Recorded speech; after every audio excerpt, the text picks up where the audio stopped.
నేను హైదరాబాద్ జిహెచ్ఎంసీ వాళ్ళకు ఒకటే అడగదాం అనుకుంటున్నా. హైడ్రా పెట్టారు, అది పెట్టారు, ఇది పెట్టాము, మీకోసం పబ్లిక్ కోసం ఇది చేస్తున్నాము, అది చేస్తున్నాము, ఇవన్నీ మాటలు ఎందుకు? ఇంతకుముందుకు బ్రిక్స్ లాగా ఉంటుండే డివైడర్స్. పబ్లిక్ ఎక్కడి నుంచి పడితే అక్కడి నుంచి దాటవద్దు, యాక్సిడెంట్లు అయితే అన్న ఉద్దేశంతో 3 feet హైట్ ఉన్న ఏమంటారు డివైడర్స్ పెట్టారు. That's okay. కానీ ప్రాబ్లం ఏంటంటే వర్షం వచ్చినప్పుడు చూడండి, ఇక్కడ ఒక 4-5 kilometer డిస్టెన్స్లో ఉంది ఇక్కడ ట్రాఫిక్. కనీసం కింద నుంచి డివైడర్స్ దగ్గర ఒక పైప్ వేస్తే వాటర్ వెళ్ళిపోతాయి. ఈ చిన్న కామన్ సెన్స్ కూడా లేకుండా మీరు అసలు ఎట్లా ప్లానింగ్ చేస్తారు, ఏం చేస్తారు?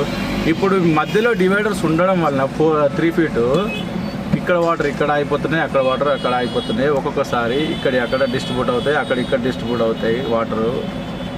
అది కాకుండా